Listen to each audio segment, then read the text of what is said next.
video yesterday. It was a sermon by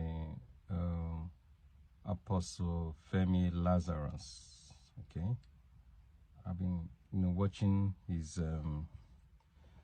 sermons, his video sermons, of recent anyway. But of the one of yesterday was quite instructive, and he said that no one has a right to complain of bad governance if that person also running a bad government as well.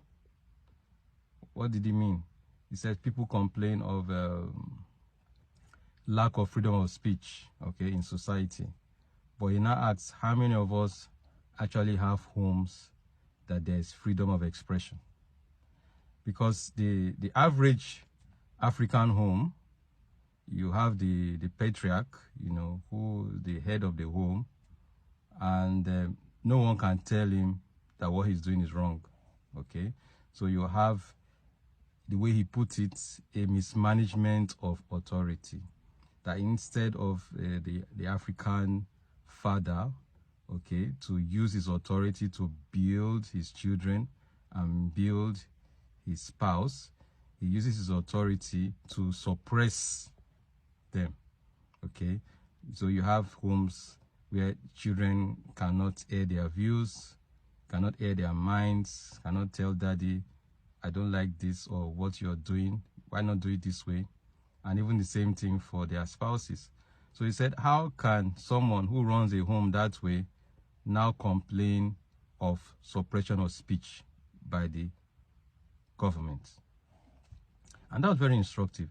And he said it goes beyond just families. Even you're running an organization and you don't allow people to be free and express their minds, express their opinions, you suppress people, and then you come out and now complain that the government does not encourage free speech. So that was very, very, it got me thinking, and really he's correct, because the average African, all right, believes that, children should be seen and not heard, okay? And by extension to the woman too, all right, the wife, okay? So the man is the head of the home, and no one else can dare question his decisions and the things he says, So it calls for food for thought, because he went on to say that the reason why many African governments, okay, deal anyhow with their citizens, because they are very familiar with our Africanness, the way we do our things in our homes. So what is good for the goose is good for the gander. If you do not allow freedom of expression in your own home, how do you now want to expect it from your government? So the government knows, and as people say, the government you have is actually what the society deserves. So actually, our leaders are products of our own system, okay? So we need to change, and I agree with him. There has to be a change. Of course, we are not saying the man is no more the head of the home. Yes, the man is still the head of the home. He's still the authority in the home, but there has to be a better way in which this authority is managed.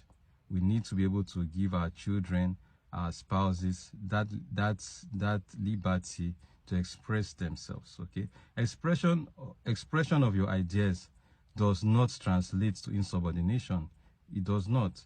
Or it does not translate to antagonism. It does not, because the person is simply letting you know what is on his or her mind, so that you'll be able to have that feedback and be able to either adjust or explain why things have to be they are.